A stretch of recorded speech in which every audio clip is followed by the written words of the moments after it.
Hello student, स्वागत है आपका अपने परिवार वीसीसी मैथमेटिक्स में। मैं हूं आर के एक्सपर्ट है। आज मैं आपके लिए वीडियो जो ला रहा हूं वो है एनसीईआरटी बुक का पहला चैप्टर का प्रश्न है यूक्लिड विभाजन की सहायता से दो संख्याओं का मसा ज्ञात करना। ठीक है, ये हमेशा बिहार बोर्ड पूछता है, इससे ऑब्जेक्टिव सब्जेक्टिव दोनों पूछता है। ठीक है, तो अगर आप ऑब्जेक्टिव बनाना चाहते हैं तो सबसे पहले आप सब्जेक्टिव का मेथड समझना पड़ेगा आपको। अगर सब्जेक्टिव मेथड जानते हैं तो आप अंदाजे इसको मार नहीं सकते, लेकिन बना तो सकते हैं ना, बना करके देखेंगे। और जब सब्जेक्टिव क्लियर है तो ऑब्जेक्टिव आप अपने आप हल कर सकते हैं, किसी दूसरे की मदद लेने की जरूरत नहीं पड़ेगा आपको।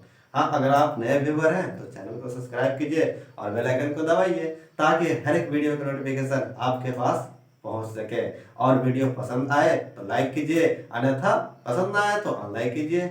और अगर इस वीडियो के माध्यम से आपको प्रश्न का हल समझ में आता है तो इस वीडियो को ज़्यादा से ज़्यादा शेयर कीजिए और अपने दोस्तों के पास भेजिए ताकि वो भी इस वीडियो की सहायता से इस मेथड को आसानी से समझ सके और उन्हें एग्जाम में लिखने में कोई परेशानी ना हो सके। ठीक है, ज़्यादा वीडियो को लंबा ना करते हैं, चलिए प्रश्न को शुरू करते हैं। क्या कहता है, तो आपको कहा गया प्रश्न में कि यूक्लिड विभाजन की सहायता से 16 और 24 दो संख्या दिया गया, 16 और 24, उसका हमें क्या ज्ञात करना है, मसा ज्ञात करना है। ठीक है, तो सबसे पहले हम बोलते हैं यूक्लिड विभाजन किसको, है ना। तो यूक्लिड विभाजन वही है जो आप पांचवा छठा पढ़ चुके हैं, भाज्य बराबर भाज्य गुना भागफल प्लस शेषफल।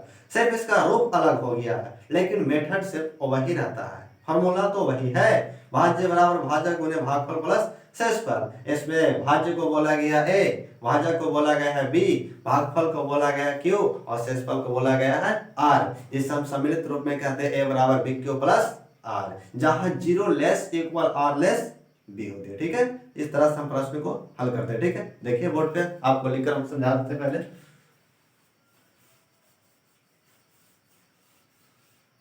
देखिए, इस तरह का प्रश्न को बनाने के लिए सबसे पहले आप भाग विधि समस्या जानिए। ठीक है ना, भाग विधि समस्या देखिए कितना कितना, दो संख्या आपको 16 दिया गया और 24 दिया गया है। तो इसका भाग विधि समस्या आपको पता है कि सबसे छोटी संख्या को बाहर लिखते हैं और सबसे बड़ी संख्या को कहाँ लिखते हैं, अंदर लिखते हैं। तो सबसे छोटी संख्या इसमें 16 है। कौन है, 16 है। 16 के लिख दिए और इधर 24 को अंदर कर दिए। अब 16 का पहाड़ तो कभी 24 आता ही नहीं है, इसलिए हम एक बार में लगाएंगे। कितना बार में, 16 घटेगा तो कितना बचेगा, 8 बचेगा। ठीक है ना।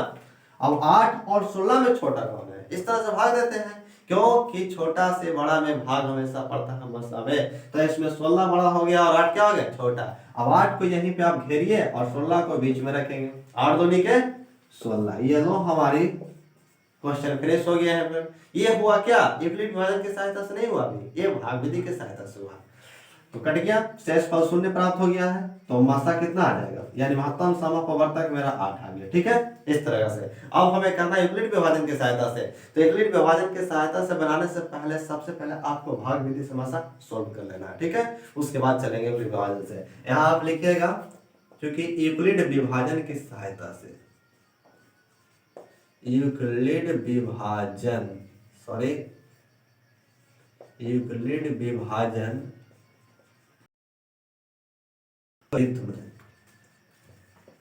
से क्या होता है, इसीलिए a बराबर बी क्यू प्लस आर, जहां zero less equal R less B. ठीक है, इस तरह से लिखा गया। ठीक है ना। आपको ए को पहले बताया आपको कि ए को बोला जाता है भाज्य, बी को बोला जाता है भाजक और आर क्यू को बोला जाता है शेषफल और क्यू को बोला जाता है भागफल और आर को बोला जाता है शेषफल बोला जाता है। तो देखिए यहाँ पे इधर वाले भाग भागफल होता है, इधर वाले को भाजक बोलते हैं, बीच वाले को भाज्य बोलते हैं, है ना। और जो नीचे बचता है उसको हम शेष बोलते हैं।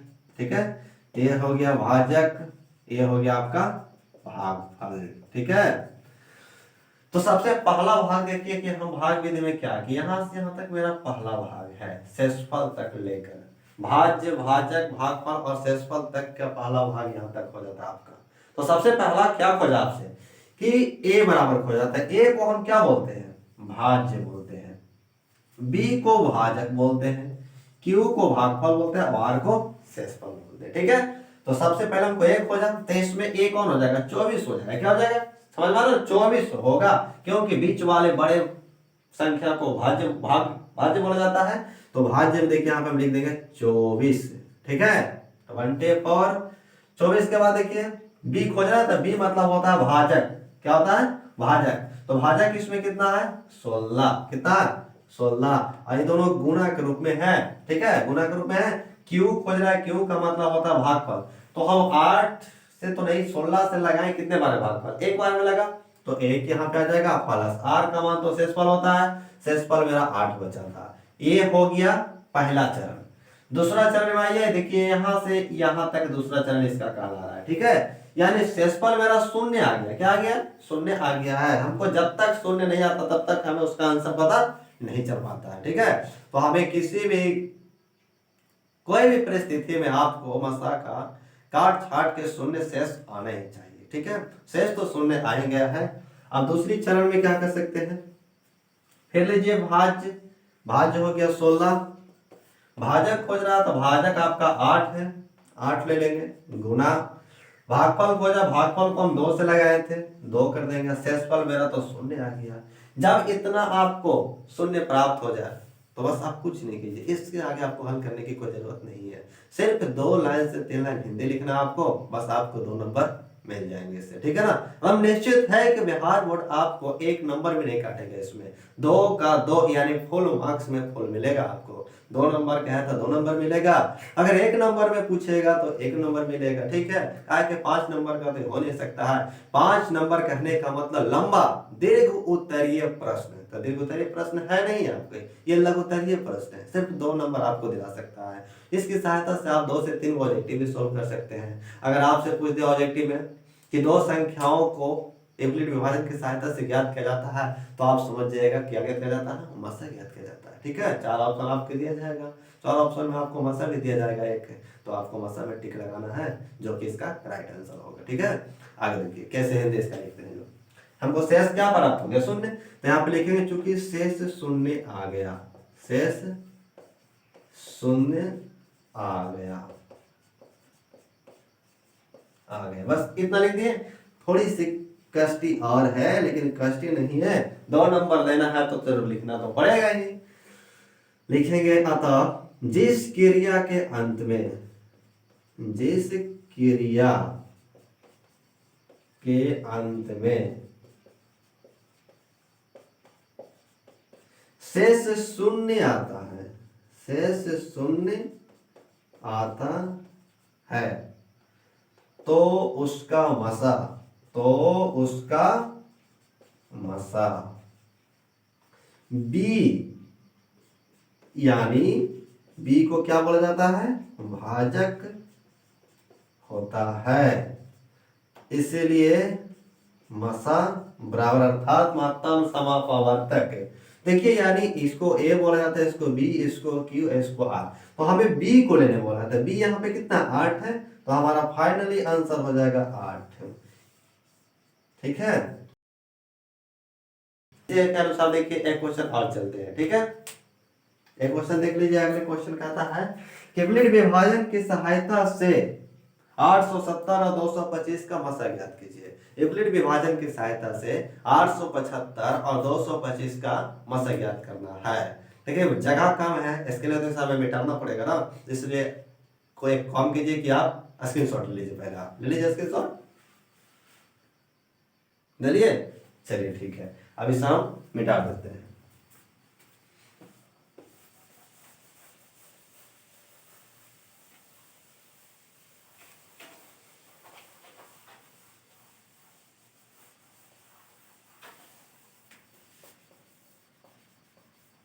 सिर्फ देखिए क्वेश्चन कुछ सब वही रहता है, लेकिन अंक चेंज रहता है। यहाँ पे आ जाएगा 870, यहाँ पे आ गया 225 है, क्वेश्चन सेम है। यूक्लिड विभाजन की सहायता से 870 और 225 का आप महत्तम समापवर्तक ज्ञात कीजिए। तो जिस मेथड से आपको पहले बोला गया था कि सबसे पहले दोनों संख्याओं का भाग विधि से आप मसा ज्ञात कीजिएगा। क्या है? मसा ज्ञात करना, जो बचपन में 5वां 6वां में आपने पढ़े होंगे, पिछले क्लास में पढ़ रहे होंगे, तो भाग विधि से मसा तो आप पढ़वे किए होंगे, जहां पढ़े वहां पढ़ाया भी गया होगा। ठीक है ना? कि कोई भी टीचर तो सबसे पहले तो जोड़ घटाव गुना भागा भिन्न का जोड़, भिन्न का भागा, भिन्न का गुना, ये सब सिखाते हैं, फिर सरल करने पे चल आते हैं अपना। तो देखिए सबसे पहले हम इसको भाग विधि से मसा ज्ञात करेंगे। ठीक है ना? तो ज्ञात कीजिए। छोटका को बाहर लिख देते हैं और बड़का को अंदर, पता है मसा वाला क्रिया है ना, भाग दीजिए। 3 बार में लग जाएगा। ये कितना बार में लगेगा सर? 3 बार में लगेगा, है ना। तो 3 बार में लगेगा 675। कितना? 10 में से 5 घटा दिए तो 5, 7 में से 7 गया तो जी नहीं जी सॉरी, 16 में से 7 गया तो 9 बचेगा, और 7 में से 6 गया तो 1 बचेगा। ठीक है, अब 195 से देंगे हम कितना में? 225 में। ठीक है ना, इस तरह से अपना प्रोसेस करते जाएंगे। फिर एक बार में लग जाएगा 195, 5 में से 5 तो 0, 12 में से 9 तो 3, एक में से गया तो कटकुट हो गया। ठीक है ना, कट गई, खत्म हो गई वहां तक। अब 30 से हम देंगे 195 में, जब तक कि हमें शेष शून्य ना प्राप्त हो जाए तब तक हम भाग करते रहेंगे। भाग हमेशा छोटा से बड़ा में पड़ता है, ना कि बड़ा से छोटा में। मसा में, खासकर मसा में आपको ध्यान देना है कि छोटा से बड़ा में, ऐसे तो भाग बड़ा से छोटा में पड़ता ही करता है, जो तो समला में करता है। तो देखिए कितना बार में लगेगा? 6 बार में। 180 लगाइए, 5 बचेगा, 1 बचेगा, कट गया। अभी भी नहीं कटा, शेष शून्य प्राप्त नहीं हुआ। 15 सब देंगे 30 में, 15 दूना के 30, अब आ गया हमारा शेष शून्य। हमारा मासा क्या होता है? जिससे हम भाग देते यानी भाजक होता है मासा। तो अंत वाला क्रिया से हमें 15 से भाग दे 30 में, तो 2 बार में घटा। तो यहाँ मेरा भाजक हो रहा है 15, तो हमारा फाइनली आंसर क्या होगा? 15 होगा। लेकिन हमें भाग विदेश नहीं कहा गया, हमें कहा गया है कि यूक्लिड विभाजन की सहायता से क्या क्या करना है? मासा ज्ञात करना है। ठीक है, तो हम क्या लिखेंगे? पहले यूक्लिड विभाजन एल्गोरिथम से, यानी यूक्लिड विभाजन के प्रयोग से लिख सकते हैं, या यूक्लिड विभाजन प्रमेय से आप लिख सकते हैं। कुछ भी लिखिए, गलत होने वाले आपका नहीं है। तो जैसे आप समझते थे वो वैसे लिखे, लेकिन चूंकि यूक्लिड विभाजन एल्गोरिथम से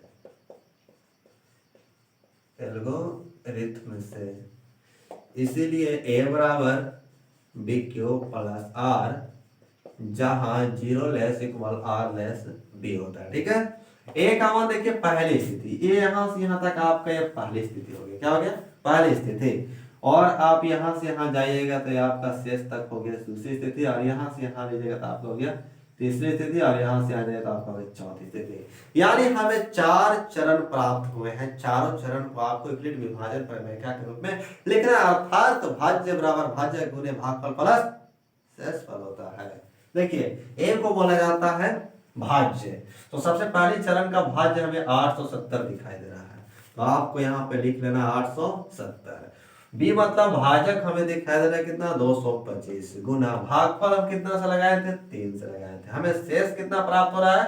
195। ठीक है, इतना तक कोई प्रॉब्लम नहीं हो रहा आपको। ठीक है ना, देखिए ये पहला चरण हो गया। अब दूसरी चरण आपको यहां से लेना है सर, यहां से जाएंगे आप यहां तक। ठीक है, तो दूसरी चरण में वही काम करना है। सबसे पहले भाज्य, तो भाज्य पर बन जाएगा 225। ठीक है, और भाजक बनेंगे 195, भागफल बनेंगे 1, और शेषफल बनेगा हमारा 30। दूसरा चरण भी समाप्त है। तीसरा चरण में आते हैं तो हमें यहां से यहां तक जाना पड़ता है। तीसरा चरण में भी वही काम करेगा, सबसे पहले भाज्य, तो भाज्य हो जाएंगे अबर कितना? 195 बराबर 195 भाजोगे, भाजक हो जाएंगे अबर 30 गुना लगाए भागफल कितना बार में? 6 बार में। हमें शेष कितना प्राप्त हो रहे हैं? 15 प्राप्त हो रहा है। ठीक है, तीसरा चरण भी आपका फिनिश है। चौथा चरण में आप यहां से यहां तक जा सकते हैं। ठीक है, तो चौथा चरण में फिर भाज्य कितना हो जाएगा? मतलब 30 हो जाएंगे। भाजक कितना हो रहा है? तो 15 हो रहा है। भागफल कितना?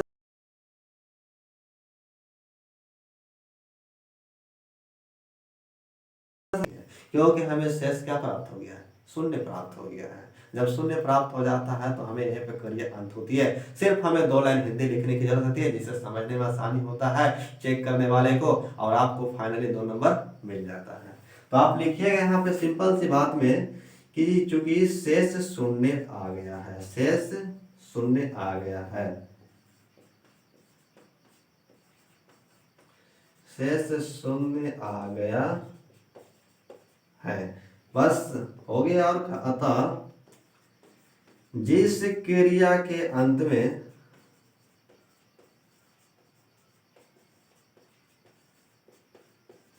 शेष शून्य आता है, शेष शून्य आता है, उसका मसा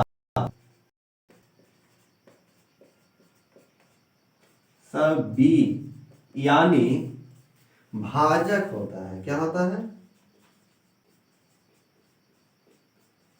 भाजक होता है। इसलिए मसा बराबर क्या हो जाएगा? भाजक 15 हो जाएगा।